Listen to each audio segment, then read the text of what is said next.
What's up, y'all? I would say good evening and also good afternoon for everybody on the West Coast that are joining. Hopefully, I will be joined shortly by my co host, Dub Alvarez. Waiting for him to jump in here. I know he's got some stuff going on. And my apologies for missing last week. Out doing some stuff myself. Hopefully, it was a good show. I didn't even get a chance to watch it nor listen to it. But welcome in, everybody. Welcome into the show. Hopefully, you guys enjoyed the last show and enjoyed the championship. I would like to give my 2 cents, but I'm going to let that go because I thought it was a good game. It was a little weird, and I'm sure everybody talked about it. It was a little weird watching the shortened field and seeing what was going on. But nonetheless, what's going on, man? Um, it is one of those weird weeks. We've got a shortened week. Everybody's off on the 4th of July. We all know that. And by the way, safe 4th to everybody out there. Hopefully, you guys are going to enjoy. But it's hard. It's hard right now because the off season of the A7 is always one of those times of you're trying to find stuff to talk about and jumping into the show by myself and having not a whole lot to talk about after the championship game and all the people that we had on last week. We really didn't have anybody lined up for this week. But join me in the comments. Let me know what your guys' thoughts were on the championship game, what you guys are most looking forward to for next season, and where we think things start to go from here for the A7. I know I'm a little excited about it because I've had more people that I am friends with and also people that I am acquaintances with that have asked me about the A7FL, which has been really exciting to me because it means more and more people are watching the game. We've got more people that are interested in the game, and it makes it a very interesting piece, a very interesting take. So if you guys have any questions or anything like that, please ask away. Try to get everybody's questions answered. Like I said, it's tough when you're by yourself and you just came on the show and we're didn't get a chance to talk about last week, didn't get a chance to listen to it, so I can't comment on anything that went on. I think that what we saw in the championship game, though, is something that will be interesting moving forward. And what I mean by that is just the players that are coming together to create these. I know the term has been thrown around about super teams. I'm not going to say that. Guys like to play football together, and that's just what's up. You've got players from BIC that are friends with players from other areas. Trey Robbins went back home, if you will, to play with them from Vegas. Nothing wrong with that. I'm glad that he got himself another championship. Mr. Daniels, who's on listening to me, what's going on, nephew? I hope that you're doing well. Hopefully, the wedding went well with your sister and everything's good. Good to see you on here, man. I this time of the year is the time of the year that I kind of miss everybody because we don't get to see you guys on Sunday. So, we'll talk a little bit about what could transpire, excuse me, for the A7FL and some of the stuff that has been batted back and forth with what's upcoming for the flag season and the off season. We know that we'll have a lot of rumors and a lot of innuendos and a lot of stuff that people will be talking about. So it should be interesting this off season, and I'm kind of looking forward to it, man. I'm looking forward to a lot of football in the off season. Obviously, the NFL. We won't go into that. We'll just throw it out there, and then it's always good to see what goes on in the meantime with A7FL after that, because it's one of my favorite football conferences to watch because it's fast paced. It's nothing slow, so it's always fun. The wedding was good. Great. I'm glad to hear that. If you did some fishing, man, I had opportunity to fish in Alaska myself, and it is just crazy.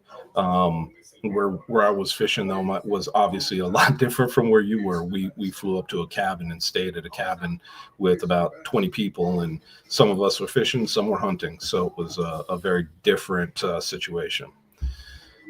What's up, my brother? Knox is in the house. Man, I wish you could join me on the show, man. It would be nice to have another voice out here. I know, like I said earlier, don't know if you heard, Dub is going to be joining me here shortly. He's got some stuff that he's trying to take care of before he jumps on the show, and I'm sure he'll have to jet at 7. I'm sure he's got work tonight. For me, it was last week where I spent 3 days in Arizona working, so I know that feeling. But the more we have in here, the more we got in the comments, and the more questions we have, the more there is to talk about. Because, like I said before, the off season of A7 is very interesting to say the least. It is one of those times that we kind of hear the most of what's going on throughout the league. So, you know, I'm looking. I'll be the first one to admit I'm looking for things to talk about tonight because of that.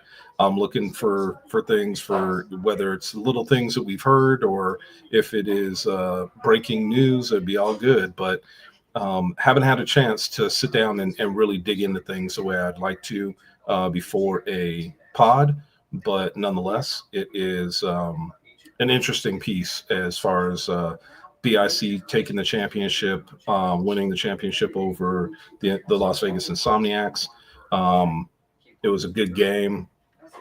And like my boy says, it was a good championship game. Congrats to BIC, which I agree. You know, the entire East Coast needs to stop blaming us for the potential rule changes. I would agree. I don't know. I haven't heard too much of the rule changes. If you can elaborate a little bit on that, man, that would be fantastic. I kind of been disconnected a little bit, and it is work's been busy and other things have been going on, so I haven't had a chance to hear all of it. And here's my guy. What's up, man? What's What's going up? on? Good to see you, my brother. How you doing? Good to see you too, man. Chilling. Just got home from work not too long ago.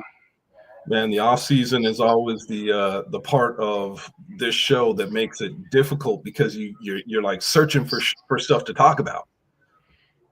I mean, it's a lot of different things to address. You got players that you could talk about as far as where we would like to see them or what's going on with them going into the season. What different teams could be doing as far as uh, trying to get better. What's going on with the flag style tournament that Derek was talking about? It's good. We can talk about a lot. Yeah, I agree, man. And the thing about it is, as my nephew is talking about here, with having the rosters locked and players needing to play in games in the regular season to be eligible to play in the playoffs, it's funny because as much as I hate to say it, that was something I brought up. Because I'm like, just because you're registered and you're registered in the league doesn't necessarily mean you could just be a free agent and just go play wherever you want once the playoffs start. You feel me? So I'm like, I don't necessarily agree with that. And I said, teams, you need to be on a team and you need to play for them for at least X amount of games to be eligible to play in the playoffs. And that's the way we used to do it in the old flag league that Chris Griffith and I used to run. And Chris has since passed, so God rest his soul. But we were that was one of our big pieces on the rules was we had a couple of guys in seasons past that were, oh well, I'm injured, I can't play, and then all of a sudden they're playing for a team in the playoffs. It's like, no, we're not going to have that. You can't just jump on a team that's in the playoffs and think they're going to win. So you're jumping on that team. So you know, there's I appreciate it, but you can blame me for that one. That's all I'll say. I And mean, I overall it makes sense. You know what I'm saying? As far as at least being able to register with a team, because I'm pretty sure things would have been different if the rule would have been, I don't know. You know what I'm saying? Like, it's whatever. You feel me? Like it makes it to where things like that could happen.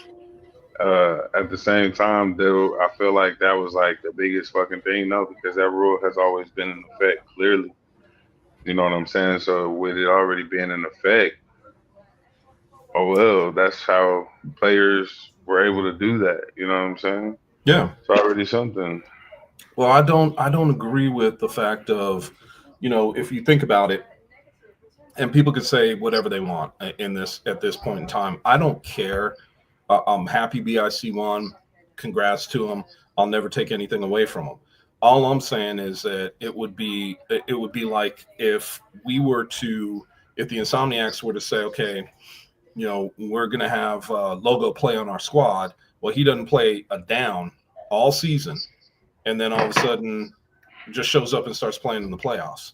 To me, you have to be with the team, and I think that that is the right way to go. Because what if I have, and we're only talking single players, but let's dive a little deeper. What if I had six players, didn't play with me all season, didn't have anything to do? I'm getting by on games. I'm just barely winning Is games. there a rule? Is there a rule on it? Well, I guess that's what they're talking about. They're going to But make I'm a rule saying about it. before, but I'm saying beforehand, is there a rule on it? No, and the rule, as So far as it as is far as I is kind know, of the rule was just the fact that you needed to be registered. yeah. That's what it's always been. You just Yeah. need to be registered. You feel me? Like that's all. You just need to be registered. So Well, and if the argument can be made, and I agree with you 100%. If you are following the rules, then it doesn't matter, and I agree with that.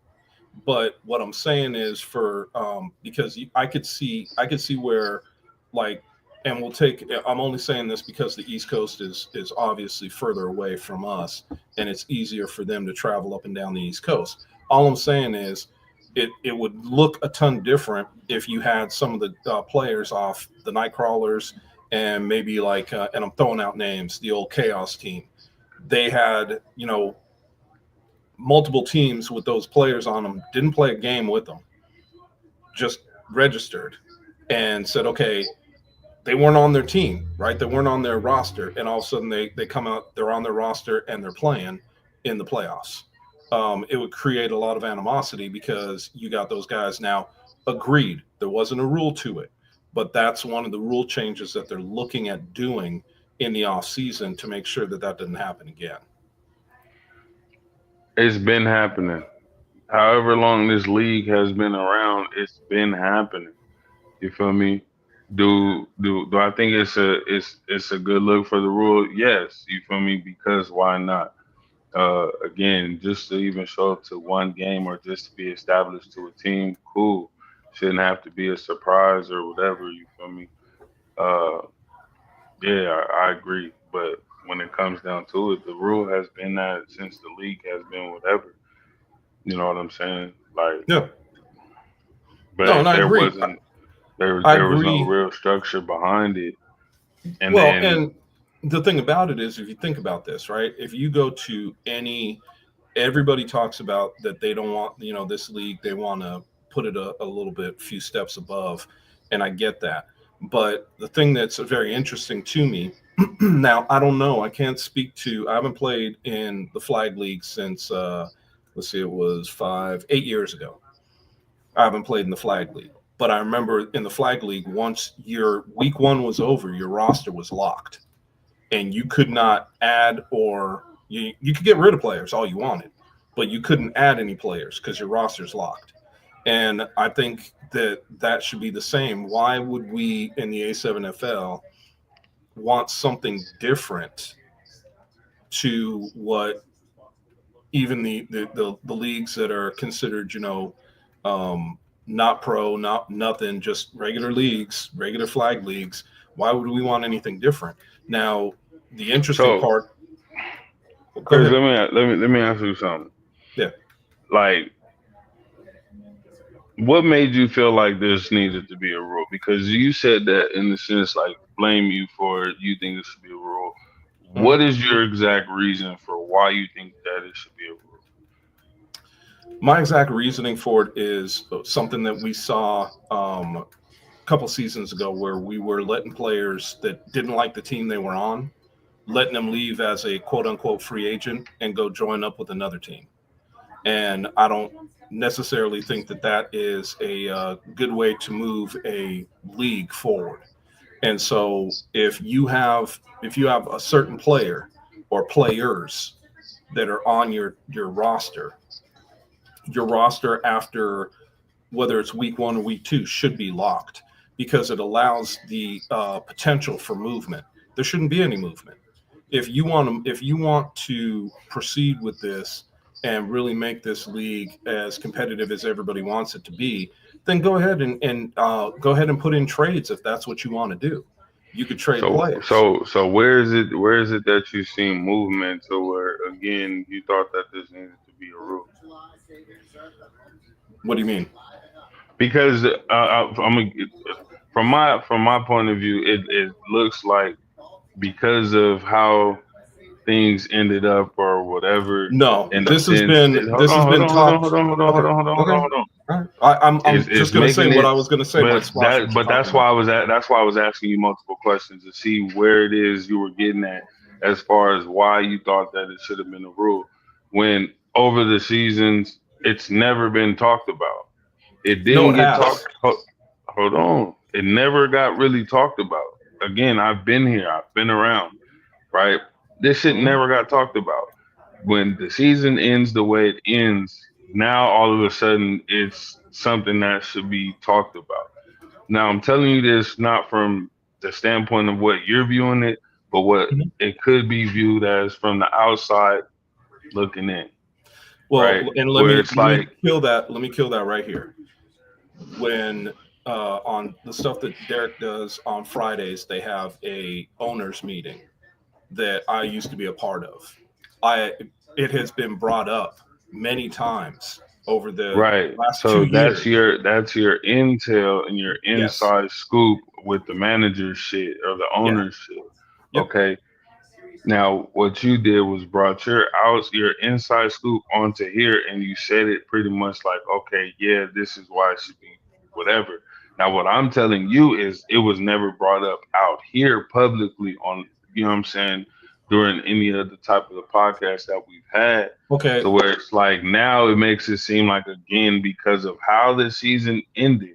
No, This is it has everything to do with the we fact didn't of see no movement or no switches except for one player okay. or Well, two the thing. players. But hold on, man. Hold on. I get where you're coming from, but it's just Just like what saying. they were talking about. It's just like what they were talking about last weekend or last Monday. Not a couple days ago, but the Monday prior, when Will was on the call.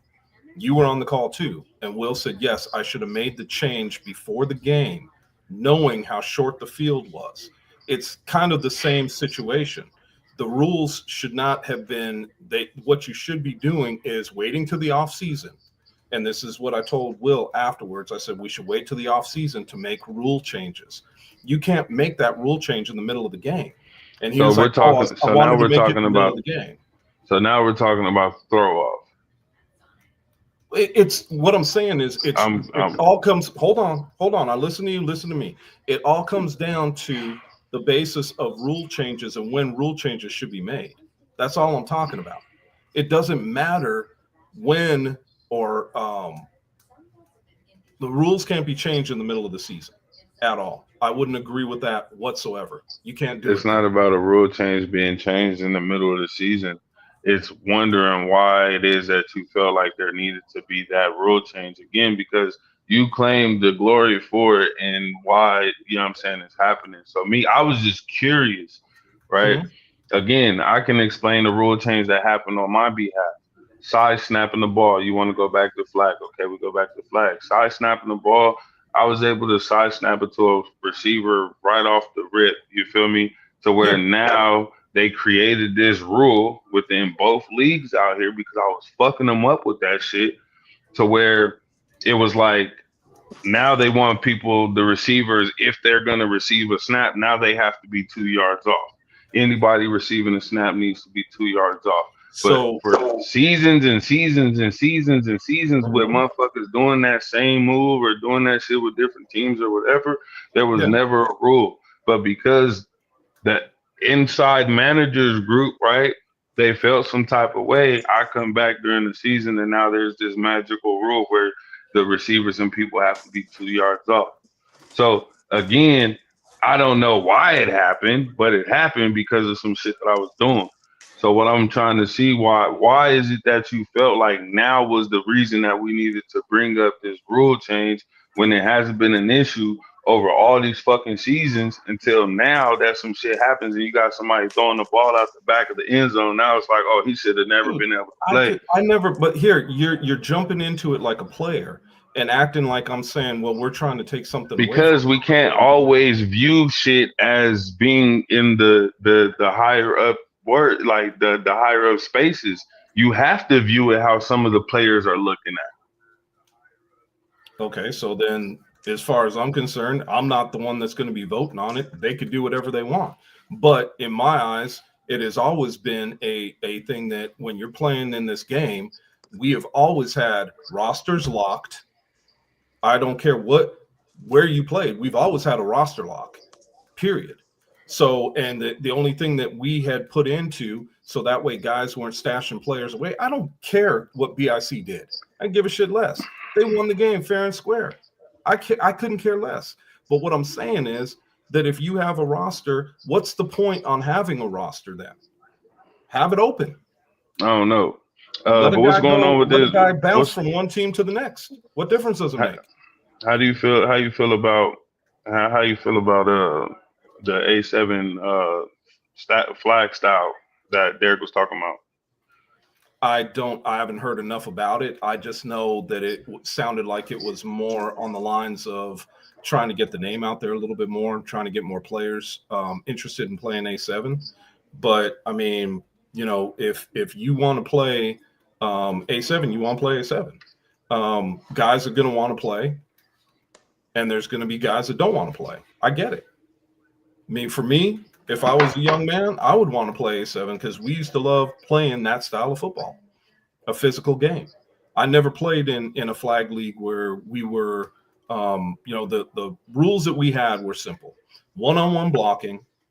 We didn't care about blindside blocks. You just couldn't use your forearms in a blindside block. Your arms had to be out. Hands had to be up. You couldn't use your fists. There's just little things that you could do. And blindside blocks, you would see guys get decleated. Okay, so be it. You know, it is what it is. So I have no problem with if guys want to come out and play a more physical style of football, come on out, come and play. Sounds good to me. Oh, and by the way, before I forget, there's a gentleman on here that wanted to jump on here that made the bet.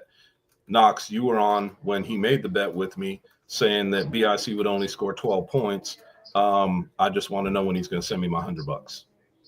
Yeah. But outside of that, I'll be waiting on that for a while. Oh, I'll be waiting on that forever, man. I never thought that I would see that. So, but anyway, bottom line, I think his name was Mike. Bottom line, I don't have any problem with it. The whole thing to me is just a matter of keeping the game honest, and that's all I'm saying. If the A7 chooses that they don't want to have a player, you know, if you're saying you're eligible because you signed up, you paid your money, and you haven't played all season, and you want to go jump on another team, and they're accepting you, go for it. I have no problem with it. All I'm saying is, if you see that happening, you can see a lot of players that could sit on the sidelines waiting for their opportunity to do exactly that. That's all I'm saying. And I don't necessarily – I think teams are made for a reason, and you want to see the best out of teams. The only way to do that is to make sure that they're running it honest.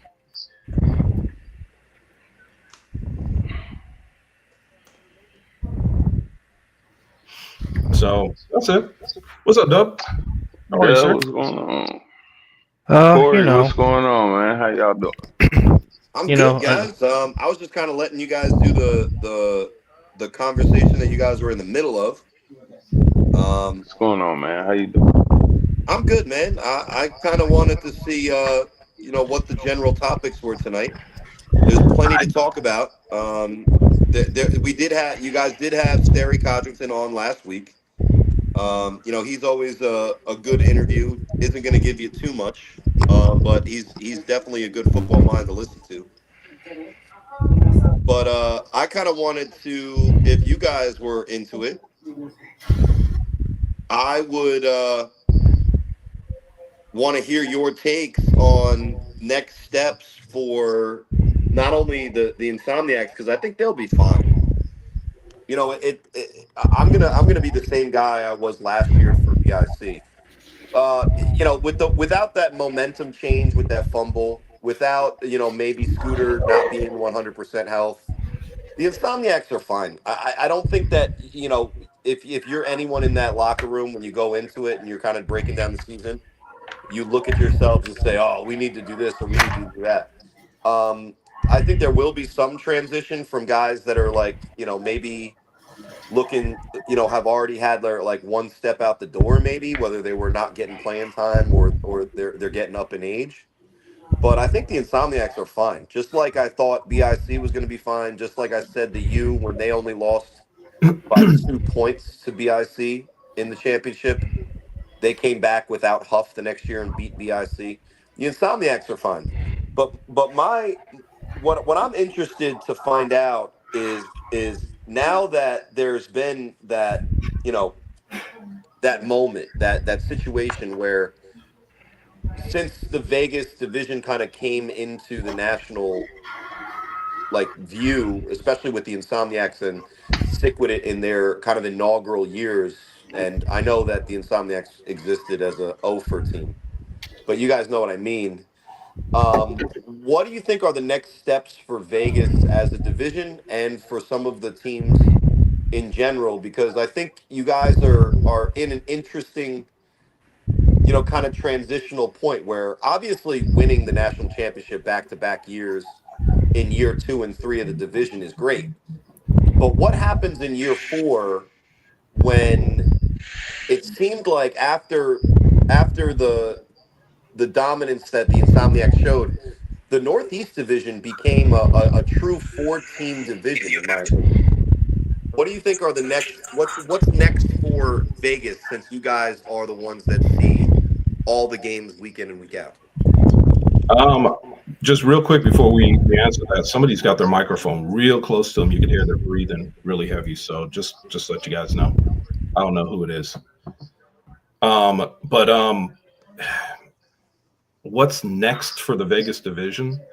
Um, that's a good question because I really don't know what would be next, the next step for Vegas division. I mean, obviously we have the off season, so I think that it would be for us to generate more interest in playing A7 here in Vegas because I know there's a lot of players that there's a lot of players in Vegas, a lot of good talent here in town that could fill up teams. And I think that I would like to see more teams filled up personally. And I don't necessarily want to see what we've had in the past, which was eight teams, but you had a top tier of those 8 teams that were just head and shoulders above everybody else. And then the talent severely falls off. I would much rather see the gold and the stealth get better. I would much rather see the hunters get better, and I would much rather see competition get better rather than adding teams. That's me personally. I think that it's maybe not a direct correlation, but it's certainly interesting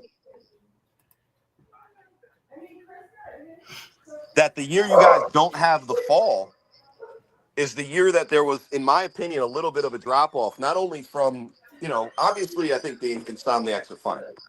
Let me just reiterate that they had to travel across country for the second year in a row to play in the championship game. I mean, that it's kind of tough. They've also had all those extra games because they're so successful. But not having the fall, I think, really hurt the Northeast a couple of years, especially as we were kind of getting taken over by the Vegas division. Um, I know there's a talk for like a hypothetical tournament with certain flag rules, certain A7 rules, or something like that. Do you think that missed opportunity in the fall slash December was a contributing factor to maybe the, you know, it's maybe overstating it, but a little bit of a decline in the division, because it was both the amount of teams and the quality opponents, in my opinion, both took a step back in 2025 this season. You talking about the Vegas division took a step back? Yeah, I would say both statistically, as far as raw numbers of teams, but also in the level of competition, uh, There was only game in, one game team out. that we lost though in reality, and that was the Force. Well, you Besides guys that, lost the the Hunters pick and the losses, Gold have always been around. The the Stealth kryptonite. used to be OTT. You feel me? So it's like even though the teams themselves may have disappeared, the players have still been around. They're just And I on think different teams. that having teams that, because I mean, who wants to watch a team struggle to fill out its roster? So, Corey, I'm sorry, I disagree with you.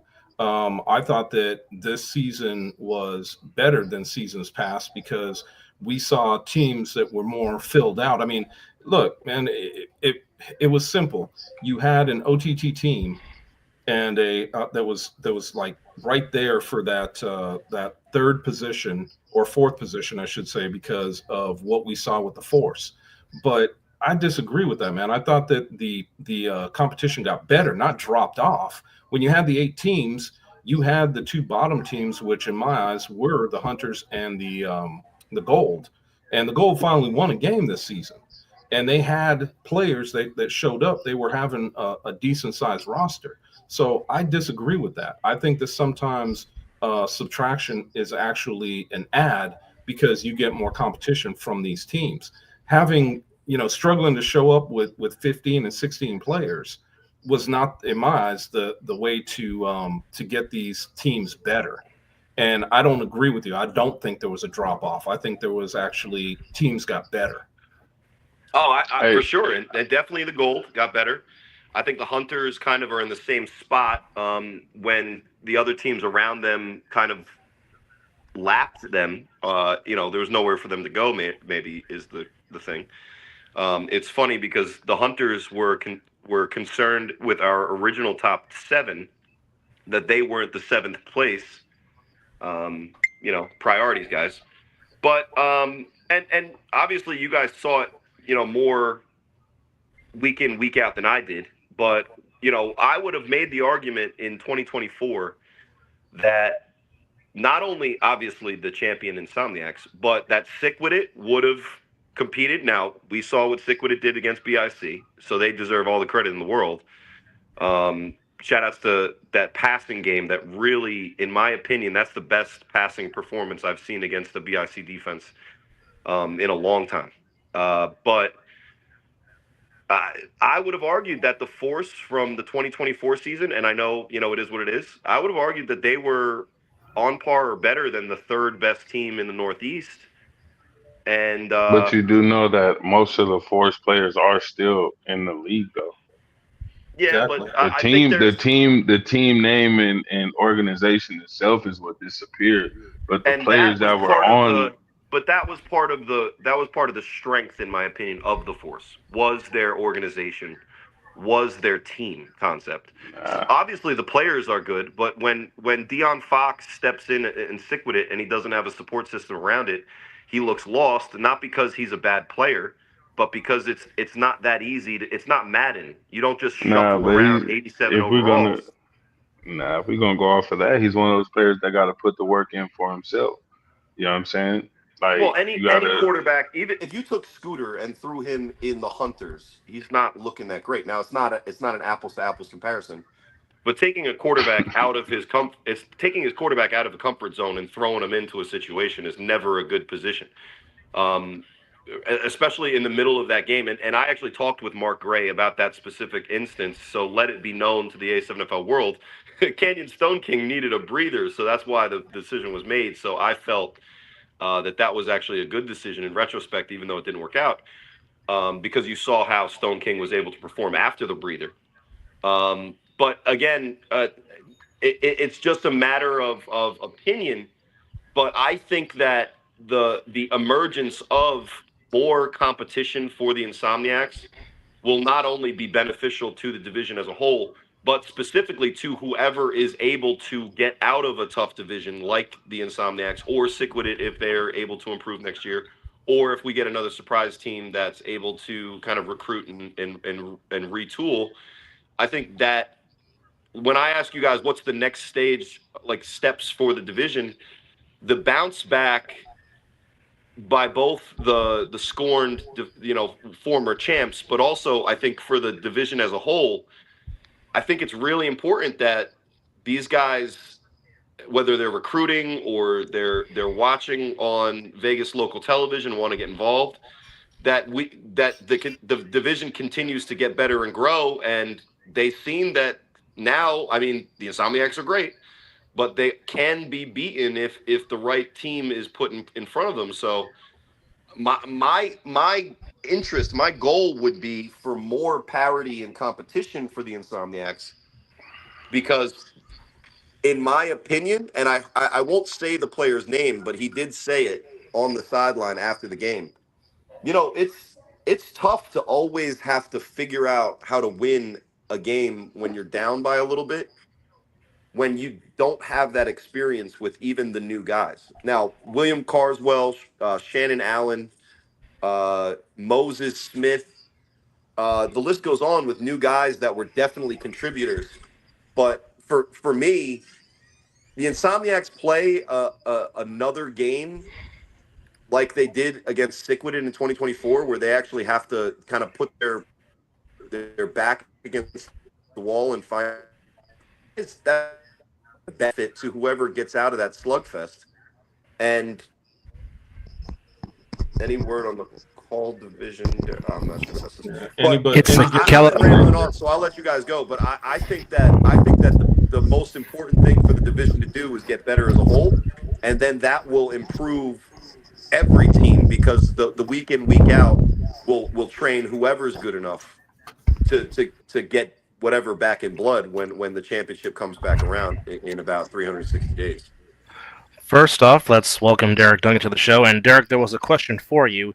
Zelly asks, was there any word on the California division?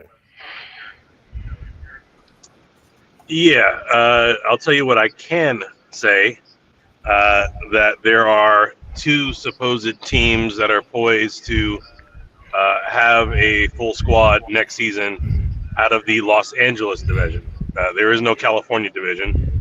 There is only a Los Angeles division, and currently any teams that are in California are welcome to play in the Los Angeles division until another division gets bought in California that would separate, and they'd have obviously access or rights to the teams within their geographic location. Wink, wink. So there is only a Los Angeles division.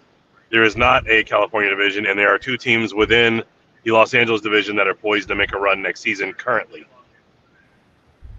Nice.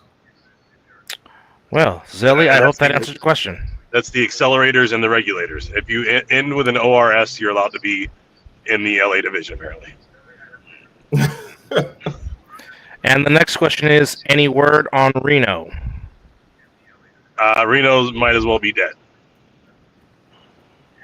There you go. No, number one, Reno's not going to happen without Sacramento also happening simultaneously. Yeah. Because there's not enough talent to compete for more than like a team and a half in Reno, just from what we've seen as far as the geographic landscape. You got a city that, a real metro population of 300, 400,000. You could probably turn out 1.5 to 2 good teams if you get everybody involved, right? So Vegas Metro, we're 2 million. That allows us to have, let's say, 3 good teams if we were to kind of flesh it out and make it real, right? So you take an area that's got 15 to 20% of that, they're going to have a tough time fielding one really solid team. So you need to have something like Sacramento that's only 100 miles away, where it's driving distance and worth the trip, for them to play in a division like that. Well, there you have it. Another question was, what happened to the Los Angeles Aces? Or the Santa Monica Aces, I should say. They were waiting to see if anybody else joined up, though it was worthwhile to play. Billy Mallard and I talked just a little bit via chat. Never could connect with him on the phone. He's kind of the head guy behind that team. He's still doing his thing and very successful in the football world in general. So if we present something that's good enough for him, I believe the Aces will show up again. All right. Mr. Duran says BIC back-to-back, and every other team is basura. That remains to be seen. So does that mean BIC was Basura the last 2 years? Well, if you go by Rob's rule of 5 or 3 or whatever bullshit he had that one time, remember? I don't remember that one. I think their window has closed. Now's the time that Florida was going to be the champs. Oh no, that was the last 2 years. Florida was supposed to be the champ and the up and coming division the last 2 years, and Vegas would finally get there like this last year. Well, Vegas was going to be the slow build. That was going to take some time, but and then because owner Derek Duncan invested and we speed ran, that's how we got to where we're at. Is what the word was. Hey, but real quick to address, because I don't have much time, I'm just going to address what Corey said because I agree with a lot of the things that he said, and I agree with what a lot of Knox said. There's a ton of talent. We didn't decrease in overall talent and number of players in the division. What we did decrease in was the structure that Corey brought up, right? If Troy and the Force had the athletes that the Stealth had this last season, we're looking at a different team. That's my take on that anyway. And I'm sorry, y'all. I just got to the house and there's people in here waiting for me, so I got to bounce. I'll try to pop back on here a little bit. All right, Derek. Thank you as always. Good to chat with you guys. That was the owner, Derek Duncan, and joining us, folks, still refreshing from his victory, we have the owner and the GM from the Triton BIC, who was kind enough to join us on the Mizzle and Dub show recap show. He missed us last week, but he's on this week. The one, the only, Mr. Ken Stansbury. Ken, welcome back to the show, sir. How are you? I'm all right. How y'all feeling, man? Thanks for having me. Well, What's going on, man? Thank you for accepting the invitation. So, and no, Stansbury, no is the answer to all your questions that you're asking free agents on the Hawks, including a guy we know well, very well. He talks a lot. No is the answer. No. It's early in the offseason. Crazy. It's better than us getting all the Watchmen like the animals. Yeah, well, the animals are bored, I think. They showed up to your game. That was wild. Yeah. I mean, so did I, but I was there for a reason. Yeah, you got paid. But anyway, I mean, look, bro, I learned my lesson in doing that at 23. You just can't take everybody, bro. It don't end well. Like, you gotta actually be strategic. Can't take anybody with a name. That shit don't work at all. Gotta have some type of plan behind it. Kenny built like a Ford F-150 with an extended bed. Oh my! What's that? Not sure what that means, but okay. I think he's saying, Kenny, don't feel bad. The same guy said I'm built like a Scion XB. So I ain't tripping. Mine just was a little shaky. I don't know what the extended bed part about, but there's a pause. There's a pause there. There's a pause. Yeah, I know what it is when they say you built like an F-150, but the extended bed, that's the part I didn't get. Yeah, it got me there. Yeah. My guy must be in construction. He values that extra space. So what I'm missing, man? What y'all was talking about before I got up here? there are a ton about rule changes. Rules. Who cares? Teams are going to break them. You guys didn't, actually. But what do you think about rules? Break them, follow them, just argue with the ref until it goes your way? Thoughts? A little bit of everything. Why not? Nah, I mean, rules are important, obviously. If you don't follow the rules, you won't have a fucking game. But at the same time, like, if you can get away with something, ah, it's kind of hard not to want to do it if it benefits. Like, just being honest. Nice, Javier. I like it. My stomach ain't that big. I mean, the championship quarterback for this division is smaller. So let's just be fair, guys. Yeah, and went through a season throwing no interceptions. So a couple weeks have gone by. Ken, has it still does it still feel surreal, or has it sunk in yet that you guys once again hold the crown that you guys have been seeking since 2022?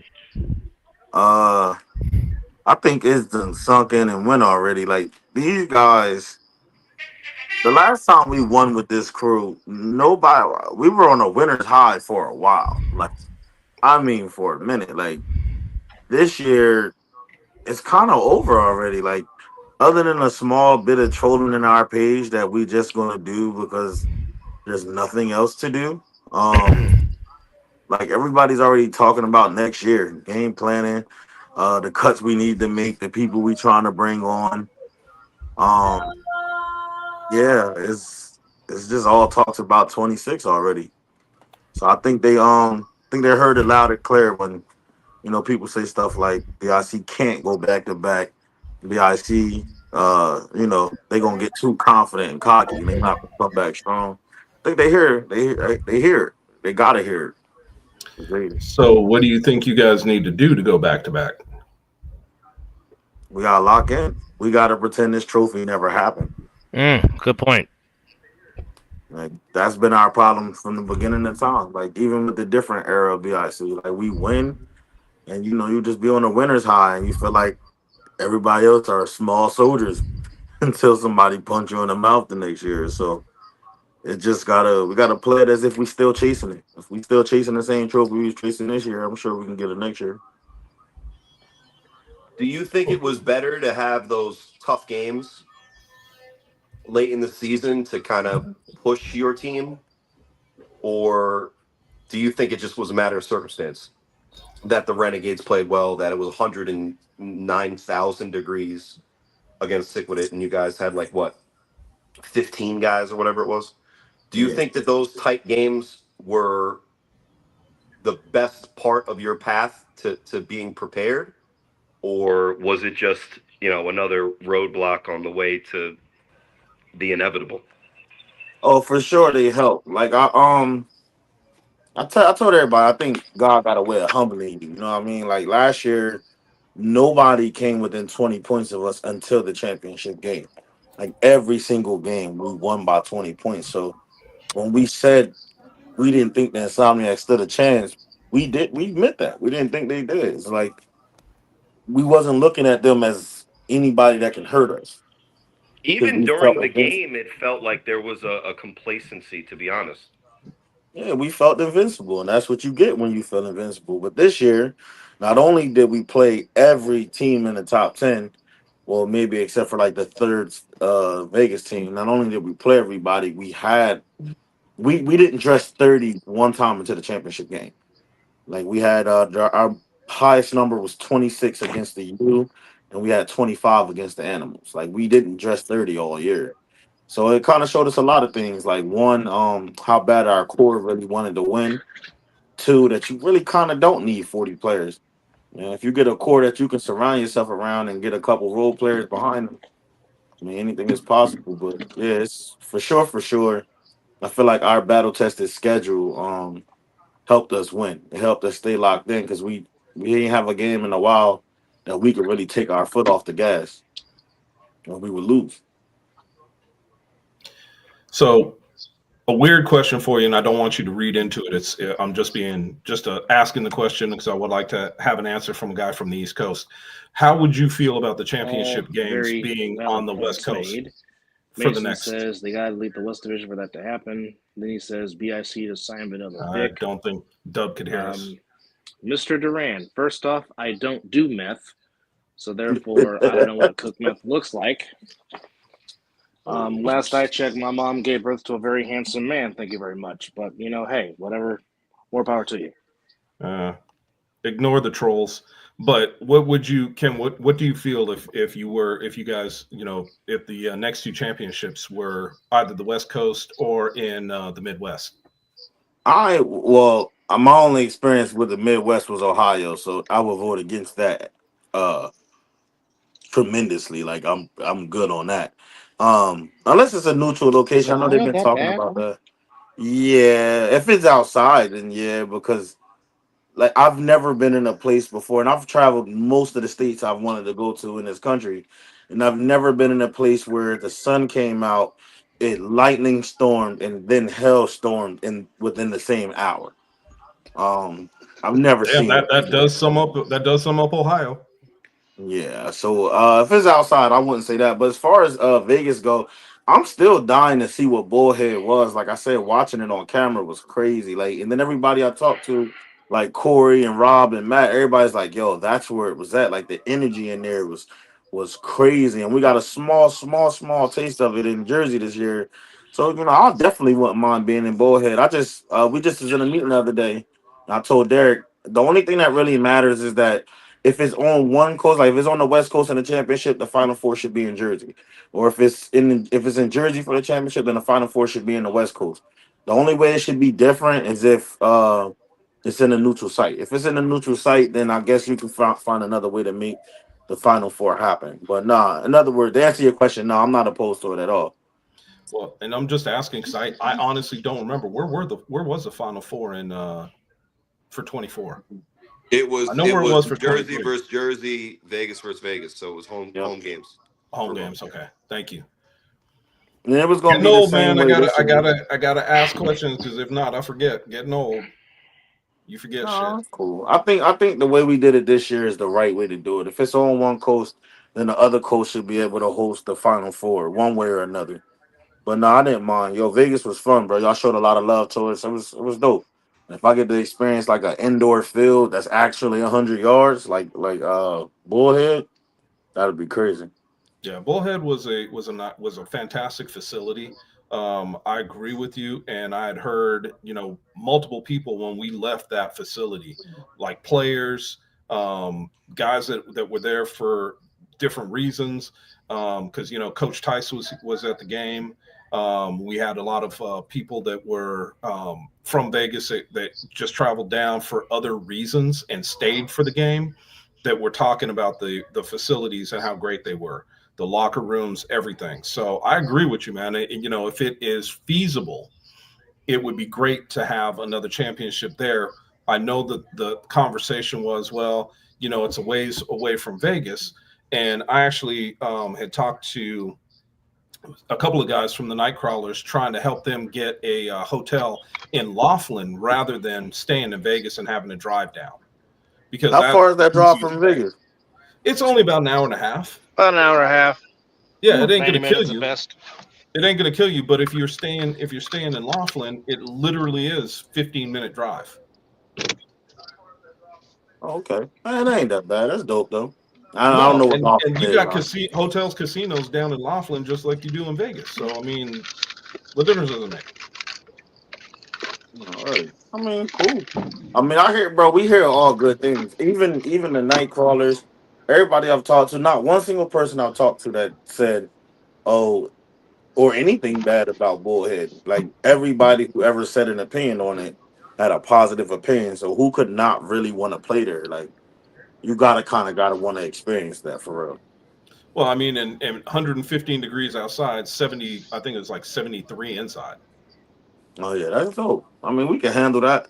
Plus, Yeah. I'm actually been jealous of y'all weather because lately up here it's been like hot and muggy, and I'm like, I understand what they mean out there when they say like it's dry heat. Like it's a lot more breathable than when the humidity is fucking high as hell over here. Yeah, I ain't gonna lie, I've been missing it already. And I'll tell you, I played sports in Texas, and I played sports down in Florida. Give me that humidity any day of the week rather than playing in 120 degrees out here. I ain't hit 120, but I wouldn't dare probably. Yeah, I It'll wouldn't dare come Bullhead outside. in Kenny, it'll Bullhead it'll dry inside the you out stadium. quicker than quick. Yeah. You said Bull, Bullhead was what, Corey? Bullhead inside the stadium was air conditioned. It was gorgeous for that championship. Outside, it was literally 120 degrees on your phone. Like you couldn't have your phone out and talk on it, or it would overheat immediately. Mm-hmm. I don't even think I've ever been in 120-degree weather, like anywhere. Have you ever grilled? Yeah. You know Oh when you're Stand God, in standing in front of front your of hell. grill. you know when you're standing in front of the grill and it's like a Mhm. full flame and you feel that heat? It feel That's like that's that everywhere. regularly? That's everywhere. Like that's your whole body is when it's 120, bro. It's like you're a Damn. roofer and you never actually signed up or are getting paid or are part of a union. I've had in my backyard. It's been 133 degrees before. So Yeah, That's Well, yeah. the So I'll take the humidity in 89 over 130. But I got a question for you, Ken, what's up. because what I saw during the championship game, just from a pure schematic standpoint, was that when you got it actually was both teams, but when you guys were on defense, you had everyone in the box. It looked like you were either going to force pressure or commit to stopping the run, and you left their wide receivers basically on islands that, let's be clear, let's be honest, they took advantage of on those rocket screens and a couple of those on target passes to David Clark. What was your mindset as far as defensive schematics when you have four or five in the box every play, and what was your thought process behind that? Because that's kind of what I saw. Well, I ask everybody this question, right? Because nobody usually gives me a great answer on what to do. So this is what the insomniacs do, right? They put somebody that's very fast, very tall on the edge by himself, aka Davick, right?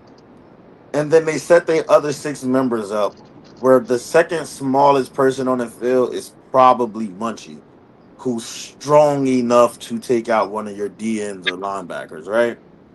And then they keep RTC in the backfield purposely so that if you do go high safety, extra corner, faster linebackers, they're just going to run it up your fucking throat for 30 yards. And you can't go super heavy, or they just going to check out of the play and throw the nine route to David, or as you seen the Rocket screen. So to be honest with you, I still ain't necessarily come up with a great answer for it. I don't know. What we decided to do was we decided to start sending pressure. We hope Scooter buckled on a couple of those throws. We took that gamble, and it was right. Like every interception was either thrown short. He overthrew more passes than I seen him throw all year, and most of his interceptions out of the three were four, but the one got called back for another kind of penalty, like something downfield. But out of those interceptions, most of them was thrown short. But that's what we just decided to do. We took the gamble on sending pressure and hoping he messes up the throws versus putting an extra guy back there. I didn't believe that the extra safety would help because when Davick did catch a deep ball, it was so on a dime, it was unreal. It was like it don't matter how many people was around it, only Davick would have got that ball. Personally, is how I feel. So yeah, man, we just went with the pressure. I still to this day, I will ask y'all the same question. What would you do in this scenario? How would you play that where they have a certain amount of people on the field that can block the way they do, but also technically have two receivers on the field. Same time, like how would you stop that? Because genuinely, I don't have an answer. I don't think anybody has a great answer for that. I think that you got to take your chances like you guys did, and I thought that the way you guys played defense, taking those chances paid off. And I've always said this: any given Sunday, right? I would love to see um, BIC Insomniacs play a series. It would be probably the best series we've ever seen in the league, because I think you guys would just go head to head every time, and one team would be up one will win one game, one team win the next game. It'd just be back and forth. Um, I don't have a good answer for what you're asking because you're 100% correct. It makes it very difficult. You think you've got one piece pinned down and you're taking something away from them, and they check out of it and give you a completely different look. that just throws you completely off from what you were thinking defensively. So, man, I wish I could tell you. I don't have a good answer. It really is pick your poison. It really It is. is. It's really playing spin the bottle. It's like, okay, wherever it lands, that's who you go. But then you got to watch out for so and so. I mean, when you're that good, and it's almost the same thing facing BIC on offense. It's okay. Who do you spy on the most? Is it Kason? Is it Lashante? Is it Courage coming out of the backfield, or is it Sterry using his legs? It's when you have two good teams like we just saw on June 22nd. It really is a matter of pick your points because you're gonna get bit one way or the other. It's really who you want the venom from the most. Really, it's really a hard answer to really try to answer that question. It really is hard to answer. Yeah. So when you say it like that, right? All right. So me and Tom, we watch so much film, and when we was watching film, we realized something. Like in last year's championship, the championship before that, even though they were down, they would go with a similar formation. They would either they would go with one main receiver. They will put Munchie anywhere. He can be in a slot. He can be in the backfield. He can be a wing. He can be anywhere, but he's on the field. And then they will go with a big line and a running back. Football, that's not football 101. Because most teams, when they're down, especially in A7, are going to go three wide and try to pass the ball. When these guys they're not necessarily going to do that. You come out on a defense with extra safeties and corners, like, oh yeah, they down, they're going to pass the ball. They're going to get a 50-yard run. They did it in both championships in the fourth quarter with time against them. That's something that they do. So we remembered that. So when we were trying to figure out how to stop the rocket screen in the pass, we kind of just decided honestly to just leave it the way it was because and leave people in the box because we'd rather him try that run and get 10 yards or 5 yards. And that messed up one time too, because they got a 20-yard burst. But we figured we'd rather them try to put the ball on the ground versus letting them score eight touchdowns like they did against the animals in the air. Like so I don't know. I don't have a great answer for that. I think you pick your poison, you try what you're gonna try, and you kind of gotta live with the results. Like, but what I didn't want them to do, I feel like they're the best running team in the league. When they start running the ball, only team that can run the ball like them is possibly maybe the U. So I'd rather him did what he kept doing, just kept throwing the ball up to Davitt. I could live with that. Because at least we can get a couple of them with pressure and Yeah, it worked out. yeah. Ole's happy. Oh yeah. Fucking finally, right? Yo, that boy's something else, man. Yeah, he is for sure. Now, I know you don't do this because you're more of a kind of old school football, let's win with our guys type of guy. But since this is the Vegas show, even though also is the national show, shout out to the other side of the ball surviving. We know Damn. KWAC is already in DMs with a weird face Damn, as I he's missed typing that. the message. I'm sure there's going to be a hashtag and one of his stupid ass, cliches that he says, his little catchphrases. But if you're in his shoes, KWAC, when you look at the Vegas division, not maybe mostly Insomniacs, obviously, but when you look at the Vegas division, who do you think, if you were like Did we lose? KWAC, Did we lose Corey? what DMs would you be sending out to try to recruit for BIC, just in a Corey, did hypothetical we lose you? scenario with the guys that you know? Hey, oh shit. Well, I Dub, think mute. I appreciate you, you know, thinking highly of me, but I'm not much better than KY. I Like know. we I already addressed it, but yeah. listen. I'm buttering up my guy. So yeah. I So appreciate first of all, that, fuck man. you. But anyway, who are you DMing from the Vegas division in a hypothetical scenario? I Who are the don't gotta guys give that you you a played against? hypothetical scenario. I'm gonna tell you who I'm going after. Fine, I'm going after number 4, the DA from the Insomniac. Moses Smith. I'm Yeah, going after that guy. I don't care. Say no, yes. Post me on the internet. Don't matter. I'm gonna shoot my shot. Um, yeah, we're gonna go after him for sure. There's another guy. We actually, to make you a little mad, Corey, we actually have a Vegas signing, but You don't have to. I don't. Yeah, I'm gonna let This was the him. I'm gonna let him hypothetical. I do his wasn't trying to thing. get you in trouble. Now you're in trouble. But I don't mind. I mean, people gonna find out sooner or later. But we do. We actually have a Vegas signing, and we're gonna let you know. I'm gonna let him do his whole thing, and I ain't gonna do that towing. But I'm rather excited about it. But there's a couple people. If I could just go after anyone, I will go after like a lot of those guys from the sick with it line. Not a lot, but at least two of them. I'm not sure what their names is. But they got the big Samoan guy. I will go after him. Josiah Sal. Yeah, I finally got Yeah, his name right. yeah, I will go Good after job, him for Corey. sure. The center, I will go after the center as well.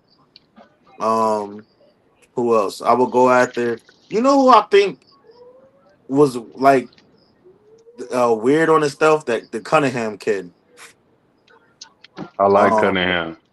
yeah, I will go after him too. I don't think he want to be there. He don't. Matter of fact, I think I need to. I think I might actually do that. He bored. You Um, might as well send him a message. yeah, why not? Right? Look What's at the Will worst that can Franklin happen? making rules. What's up, Will? Yeah, I will go after him too. I What's mean, the I, tall I'd kid? say, bro. I'd say he surprises people. But you like that guy Moses Smith, and he is good.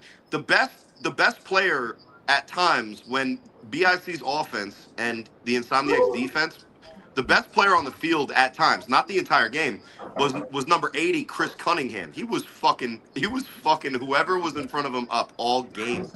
Yeah. Yeah, he was going ham. He was He he was was good. relentless. But he usually is like that though. You know what I can say about them watching this game over and over and even the highlights? Yo, them boys fucking tackle, yo. They tackle. They're throwing their bodies, they're rapping, and they're tackling. Like out of bounds. Like my cameraman, I got a personal cameraman for BIC. His ankle was fat for like a week and change. However long we been since Sunday. Like it's been a while. His shit's still swollen because one of the linebackers tackled Ashanti out of bounds, and it like you could see where his head kind of hit the cameraman's ankle, and he got up fine. Cameraman can't walk for 2 weeks. Cameraman's out. Like it's yo, them boys they tackle, bro. They tackle. Like, they go their hardest to make a tackle. Like they tackle to the whistles of the turf. Which is another What thing you need to stop a rocket screen. I can genuinely say that we were a little lazy on that. We didn't fly to the ball the way they did. I don't think a rocket screen would have worked on them the way it worked on us. you guys ran it and it went for 6 or 8 yards to Case on Campbell because the Insomniacs block it way better. But part of that is because their Bro. defense is used to it, so they attack and they're harder to block. Yeah, Matt Riddick was giving up those plays. He didn't care. He was just like, "Yeah, I'll get him on the next one." He was not making that tackle. Yeah, I mean, but come on now, who really expected Matt Riddick to make all But those that tackles? not Not me. his So game. that's not what I'm saying. What I'm saying is that in that situation, it was a tough one. Um, you guys also you got real up close and personal with Sick with It. I think that game was one of the surprises of the year because in the Sick with It Insomniacs game in the regular season, Sick with It was not that team, and I think the Heat was an equalizer a little bit. But I don't think you can take away the fact that when Kason goes down instead of scoring that touchdown, it was because BIC, in my opinion, I didn't say it on the broadcast, but it looked like BIC was holding on for dear life. Were you worried at the end of that game that you guys didn't have enough in the tank? I was worried at halftime. I was more worried at halftime than in the end of the game. Like, no disrespect to them. They were a good team, but I feel like we got 24, 25 out there, a couple corners. I feel like we blew them out very badly. But we were running out of gas early. So yeah, that heat paid a big dividend to them because it was tough. Man. Excuse me. We had everything. We had ice. We had an ice chest with cold rags in it. We had multiple waters that they brought us. We had 30 or 40 Powerade. It didn't matter what we did. We had the Yeah. electrolyte things you pour in your drink. It's supposed to be 6 cups of water. It didn't Liquid, matter, bro. liquid Yeah, we IVs. had those too. It didn't matter. I think that the Heat played a tremendous amount of in the game, and at halftime is when I was mostly worried.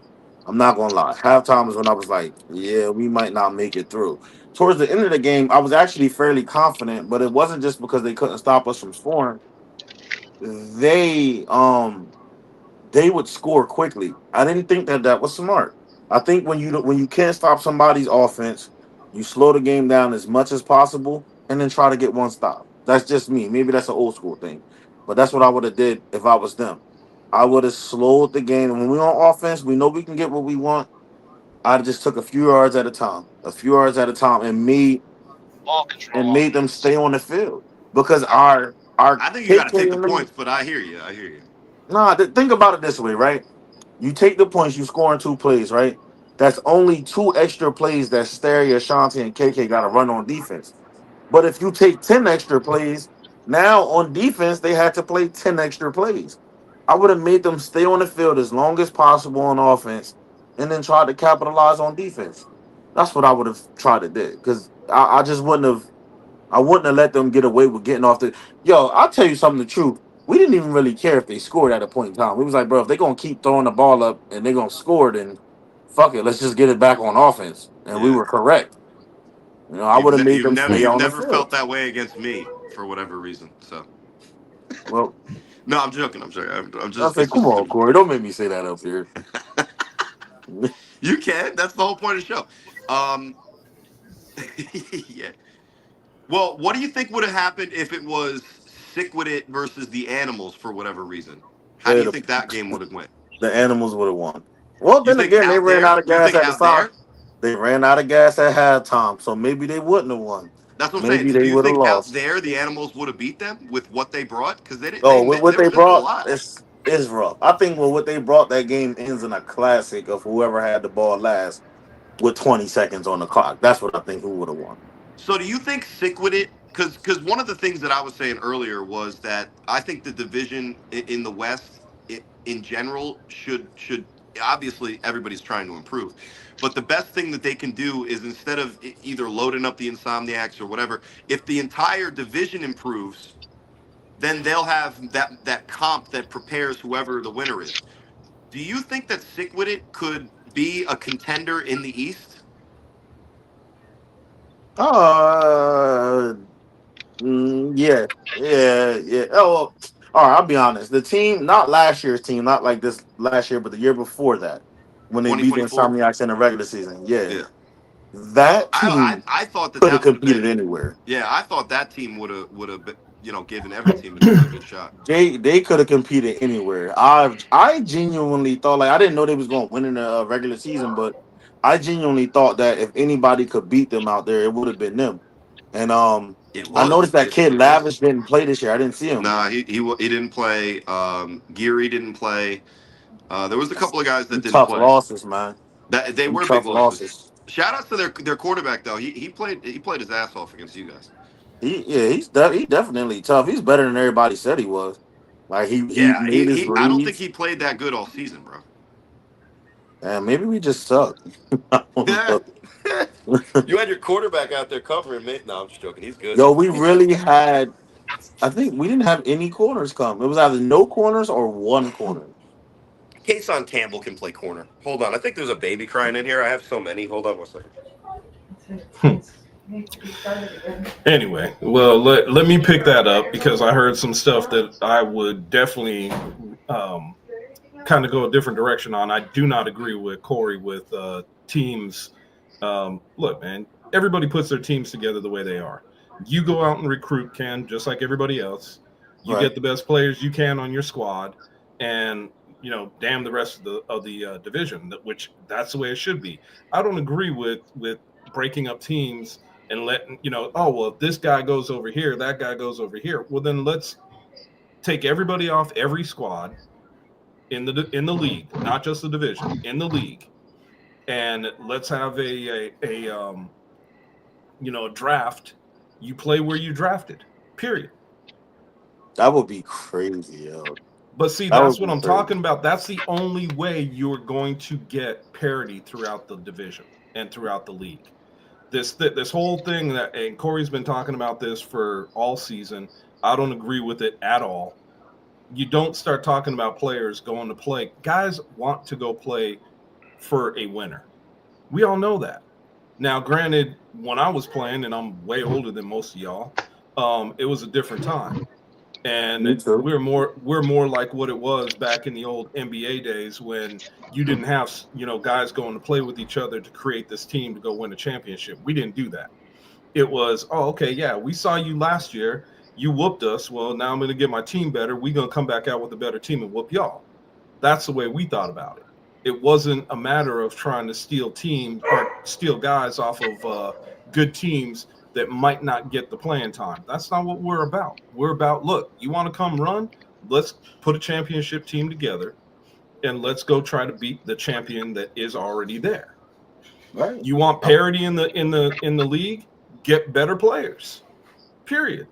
See That's the that, way and we this is used to where look at it. BIC went about it. Like, BIC, we was always like okay. Like we'd be really good one year and okay, but honestly, I got tired of watching the U win back to back to back, and I realized they were putting more effort in. They were recruiting other places and doing all that. So after the showcase, that's what me and Carl did. We got people like K-Wack who wanted to do it, and then we stopped just looking in the league. We looked everywhere in every Yeah. league, and Dude, anybody who I'll tell like. you what. I never, when I was running my squads, I never looked for guys in the league. I look for athletes. I look for dudes that were playing football someplace else. I didn't want guys that were already in the league. Why am I going to take a retread? I mean, we won Rookie of the Year like 3 years in a row when we adapted to that mindset of just really trying to find new players, man, and go about that route. As far as like the Baltimore team breaking up, it's it's disappointing in a way, but at the same time, it probably needs to happen. Like, see, they were always rivals in themselves. Like that Watchmen team, they weren't just like brothers. Well, off the field, obviously, but on the field, they weren't just like brothers and friends. They were rivals. They were. It was the best of Baltimore against the other half of the best of Baltimore. So I don't think they ever really clicked the way they were supposed to really click. So it's like now that they kind of back at breaking up. The only thing that kind of weirds me out is that they didn't create another Baltimore team. That at least one of them didn't say, you know what, we're going to create another team, stay in Baltimore and get better. Because they even had a few Jersey players going out there over the last 2 years. So, There you so go. yeah, And I'm the thing about it that just drives me insane is the fact that the Vegas division is what, 4 years old now, 4 or 5 years, 4 years. Nonetheless, I got it. I listen to people and I read and I listen to what they're talking about. You got brother on here. How many 70-6 games y'all watching? It hasn't improved. Well, dude, then throw something rather than complaining, which is all I hear from all these dudes. All they want to do is complain. Throw out an idea. I just threw one out to you. Take everybody off of every squad. Everybody, and you guys have a draft back east, we have a draft out here. Those are the teams you play with. That's going to be the only way to put this to bed. You can sit there, brother, and complain about all the dumb shit that you want. You can talk about the Insomniac scores. You can say whatever you want. Fact of the matter is, they were the two-time champions until this season. If you guys, and I tell Corey the same thing, if you want to see parity, then you have to start breaking the league down like they did in the NFL. You got teams that are the worst gets the highest draft pick. That's the only way you're going to see it. Guys are not jumping off a team to go play on another team just cuz. It ain't happening. not So you sure. can complain about parity, you can complain about these teams, you can complain about the Insomniacs all you want. Fact of the matter is, those guys are all friends. And some of the guys that some of the guys you were talking about are guys that they coached in high school, are kids that they coached when they were younger that are coming to play with them because now they're old enough to come play. Because the defensive end you were talking about that you were going to DM, Yeah, they this told me. young man is 20 years old. They told me they had him from time he was pretty much a kid. They, Exactly. yeah, they Juice. told me. Juice is 23 friggin' years old, getting ready to go play college. So when you start looking at some of this stuff, you aren't going to have these guys just automatically, yeah, I'm going to go run with these guys, see if we could get a better team. No, that ain't happening.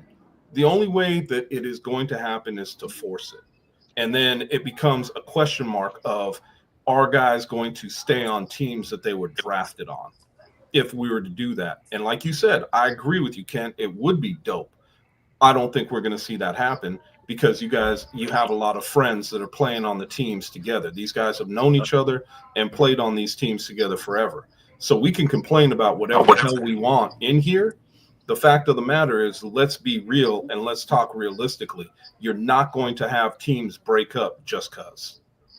Well, there's only one other way. Well, first of all, I agree with you. Like that'd just be cool to see. And honestly, as a person who takes pride in his coaching, I think that'll really start bringing out and showing what owners and coaches are the best. Because if you take everybody and you break it down and have a draft, then everybody in a way got to start from scratch and build a team and build camaraderie from that team. So one, I agree with you, but the only other way to change it is the way it happened in Jersey. The Insomniacs have to just keep beating the living shit out of everybody until they're physically tired of it, until Mhm. they can't stand it anymore.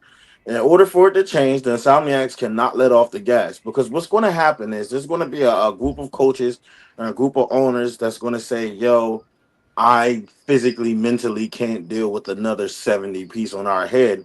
We're going to get up. As soon as the season is over, we're going to go to every single flag tournament, every rough touch tournament, every semi-pro tournament, every arena game. We're going to really go out and do whatever we can do to bring these guys. That's what we did. And then that's what the Renegades did. The Renegades, they get a little more adjusted in the league, and I think that's another team that's going to be hard to stop if the TMU people stay. But that was the attitude we adopted in the East. First, it was just the U. They were literally in a category by themselves, Yeah. and then we adapted that attitude. And then Huff is a pioneer, bro. He went to that. He did what you say. He did the one thing nobody wanted to do. He went to an average team. He brought so many people from outside the league to come play with him. And yeah, they were only slightly above average that year, but he changed him by himself, solely by himself. He changed the way people looked at the animals. They were no Well, longer an easy game. I think one of the things that I want to say is, if Matt, and I'll be the first to tell you this, if you think that I haven't sent players to the gold and I haven't helped other teams try to get better, it's one thing to get guys out there on those squads. It's a total another thing to keep them. So keep that in mind too. This isn't just about helping teams grow. This is also about retaining players. And you've got to ask yourself, if you are sending players, decent players, to go play with the squad. I'm 53 years old, man. I don't go play flag anymore. I see guys at the gym when I'm working out, and I ask them, "Hey, have you ever thought about playing tackle football, no pads, no helmet?" And if they say yes, give me your number. I can put you in as a free agent. You could go play with the squad. What else would you like me to do? The whole thing about it is, it would also behoove teams and players to stay on those Also, that's squads. not But really it's your not up to job. me. Who, Exactly. It's not my job to who try to runs get the them to gold? stay on those squads. So there's only so much I can do. Hey, So listen, be I'll tell you hard. this. I didn't even want to play semi-pro one year. I literally played to go get a running back and a safety. Only came back with a safety and another linebacker. Like, so you don't even. It's not even all about playing. The owners can get up when they're tired. They're tired, but you're gonna know when they're tired because everywhere you go or every highlight clip you see on the internet in the background, there's gonna be a coach or an owner from the gold, and you're gonna be like, "Oh shit, they're really everywhere." Like, and they're just gonna be standing there. And when players come off the field, they say, "Hey, man, this is who I am. This is what I represent. Come play." This is what BIC had to do to change what we did. We got in Ashanti Worthy's ear. We said, "Yo, listen, you got brothers, bring them all out. Everybody, like we need them all." We did that, bro. We did everything we could possibly do.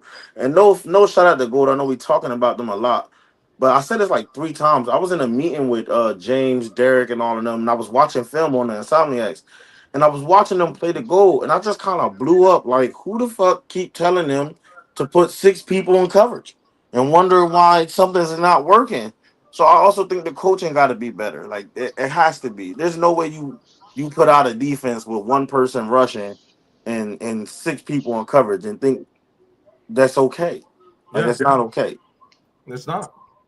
It's Well, not. I And the think thing about it is, you have, when we talk about this game, man, we can debate it from now. We got, we're an hour and a half on the podcast, literally we could have sat in here debating how this game should be done from top to bottom and rethink everything the A7 has done and have those conversations. Bottom line is, if you are taking a player that wants to be a coach and they're trying to put a team together and you try to help them recruit players to that team, at this point in time, with the way things are in all cities, the way the flag is going, the way there's so many other football opportunities, guys, for whatever reason, like for me, dude, when I first started playing flag, we lost every game we played for 2 seasons before we won one game. And I know what they're saying about the gold. We played 3 times a year and lost for 2 years. Sorry, so it was 0-6 for 3 years. We lost every game, and then we started to win. We started to put a winning team out there. Guys wanted to start to come play with us. That's when things started to change. The fact of the matter is, we could talk about it 7 ways from Sunday. Coaches recruit. Coaches get opportunities of free agents. The mindset of the player is what's going to change a team. And the mindset of your core is what's going to change a team. It ain't friggin' handing people players. That's like saying, okay, I got a job, hand me money, and I can continue to live. You've got to go get a job, and they can help you do that. But it's up to you to keep it. So I'm not handing nobody nothing. They want it, they got to take it. Nobody gave us anything, bro. Well, no, I'm not saying that. What I'm saying is for some of these other teams, if you want to be competitive, it's one of those situations where, Mark with Sick With It lost Gary. He went out and got Stone King. He's lost other players. He went out and replaced those other players. So what is it that's different for Sick With It that is so much different for the Gold, for the Hunters, for other teams in the league that aren't as competitive? What is the difference? You cannot, because nobody is signing contracts, because we have let players walk from other teams and go play on other squads, because you have those situations, you're always going to have the what I would consider the different tiers in teams, and it's always going to be there. Now, you got to keep in mind, like I said, Vegas has been around for 4 years, and you guys have been around for 11, and all honesty, even longer. So there's established teams, there's established players. Vegas will get there. It isn't going to be a overnight where you're going to have you got basically, in the Insomniacs, you basically have guys that play flag together all the time coming and playing now. So that's going to happen. Shit like that's going to happen. And hopefully by us getting involved in the flag, you'll have other good players that'll come in and play on different squads, making A7 better and making the Vegas division better. But I think Kenny had an interesting point when he was talking about coaches. It kind of goes back to conversations that I think me and Rob would, like, once a month kind of rehash over and over again, whether it was on Games of the Week or podcast. But Rob's contention with coaches in A7 was that if you just hire a guy, a lot of times they don't know the ins and outs of this league or what makes this league different. Kenny's talking about coaches, and if you look at the Northeast, whether it's his own team with him or the Animals who had Ant Live and Richie Augusto on their sideline, or look at the U with Ryan Shamar and all of the guys that stand on the sideline and help out with the Watchmen. These are all guys that know the A7 specifically. I think when you look at not where James B is or Mark Gray is, because they've obviously figured out a lot of things, but some of these teams are in need of the coaching. Mm-hmm. And there's just a short list of guys that have enough experience in this game to provide the additional boost that you've seen in the Northeast, because we've been doing it for almost 20 years. Yeah. Well, and brother says that this Sick actually has pride and the other teams are just happy to be there. Bring Cali back. Let me educate you. All the teams from Cali quit. Tell me again about the Pride. They quit. They didn't want to play no more.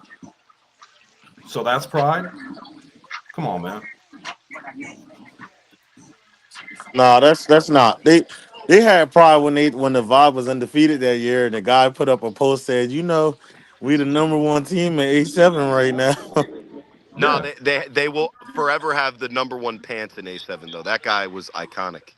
Yo, that was funny as hell. But see, yo, that's where people like Corey. Like everybody hate Corey, but nobody notices how Corey always goes to bottom tier teams. Like he could. Yo, I'll be honest with y'all. He's been offered the a backup spot on BIC for past couple championships, and Sterry himself just came out and said, "Listen, if Corey ran my plays, I would actually let him get burned." And we know what Corey can do when he has an actual But Ken, line and Ken, that's receivers. you're talking about an individual that has pride in himself and wants to make teams better. And if you want to spread that throughout the league would be much different.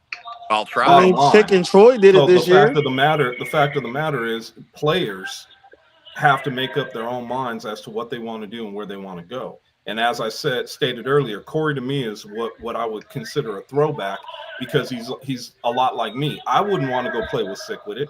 I want to go make a team that can beat Sick. I wouldn't want to come play with y'all. I'd want to make a team that can come out and beat y'all. But that's me. That's my individual. Those are our individual ways of thinking. All these guys are not the same. Some will take back seats to win championships. I never took a back seat when I was playing to take a championship, to win a championship. That was never in it for me. So everything is going to be a little bit different. And I'm sorry, guys, we're up against it. So, Dub, I don't know if you're still on. I can see a picture of you, but if you want to bring it all home for us, and I don't know who's playing the Star Spangled Banner in the backfield. That's because I'm at the Aviators game. Oh, that's why. Okay, well let's let it Yo, play out. but also like you just said, and somebody said it in the comments. Somebody said it got to be on somebody named Joey Gently said it has to Gentile. be on the responsibility of the players, and they already have 90% of their guys don't train. It's funny you say that, yo. That's true. When the players have to get sick of it as well. When BIC first went out and got the Gunners and the Wolfpack, that wasn't any coach's decision. That was Rob and Ant and them. Like, listen, we need help. When we went and got Corey, when we went and did a lot of things, we was like, bro, we need help. We got to go. The team has to get serious as a whole. Like, yo, my wife came out here. My wife said, yo, they're a lot stronger than you guys. She's like, yo, y'all need leg day. And we just started laughing, but it was real. Like, you watch them guys walk over there. I'm like, bro, imagine what we could be if we trained like them. I don't know what the fuck they doing, but it's like, bro, they were stronger than us. Hands down, they probably the strongest team in the league. Yep. Like without a question. So it's like, bro, everybody got to play their part, bro. Everybody got to jump in. Everybody The got way to it have is. everybody get in the gym. Everybody got to be tired of the insomniacs. Listen, as long as you got players on the goal screaming, "Yay, the West Coast got another championship," the league will never get better. Or they won't get better. They can't want the insomniacs to win. There's no such thing as being happy for another team. You got to be happy for yourself. You have to be wanting it yourself. If the Insomniacs win, it's not a yay the West Ken, Coast won. I will say this because we're up against it, like I said, but I will disagree with you because once you're out of it, there's nothing wrong with rooting for a team in your own division. Yeah. Well, how's it been working for them lately? It don't matter about how it's working All for them lately. valid It's never points worked for them. being made by one King Stensberg. But real quickly, before we call it a night, final thoughts around the table. 2-5, I'll let you lead off. What you got to say, my man? Man, I don't got too much. Looking forward to next season. That's it. Corey, before you go be dad, final thoughts? I think that fall needs to come back in full force in the A7. I think the product will always be better when we have more opportunities to give guys reps. So I'm calling out because it's not on the organizers because it's about the players. Demand it. Call your congressman or your division owner. Get a fall going in Vegas or winter or whatever you want to call it. get a fall going in the Northeast. Baltimore's already starting. The more A7 that is played, the more intrigue that you can get. The more play. Look at my wife fixing my hair. And the more reps guys get, the better they get. That's the speed run, in my opinion, that Vegas was on.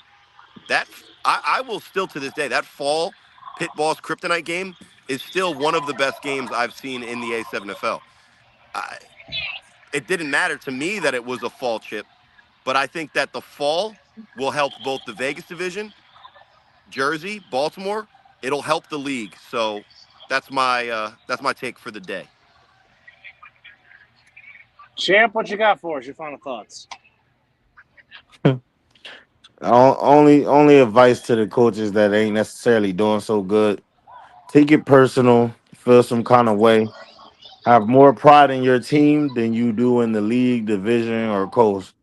Have more emphasis on wanting to get better and being able to compete and understanding that when you put when the Insomniacs won a championship, it doesn't say West Coast Championship. It says Insomniacs won a championship because that's who won. And I want them to start feeling that way because it took us to feel that way about the East for us to be able to compete with the U and be the best point team at one point. So I want that for everybody, and that's all I gotta say. Chris. Last thoughts for me is pretty simple, and that is that I'm looking forward to football all the way around. Whenever we have a lull, it always sucks. But I will also finish up by saying this to everyone that's listening and all you guys that are on here. Happy 4th of July, but make it a safe one. Would like to see everybody back here next Wednesday and everybody doing well without any problems. So, be safe out there, have fun, but make sure that you are watching yourself and others. Well, I'm not going to piggyback off that. So I would just say special thanks to Mr. Stansbury from the BIC for joining us. Special thanks to you, the viewers, for joining us. Special thanks to Derek Duncan, Live 25, Chris Burr, and Mr. Hammond for being a part of the panel. And you, the fans, for watching this tremendous podcast. We will see you next week for episode number 142. And for that, we'll see you on the other side of the ball. And as always, take care of yourself and each other. Ta-ta for now.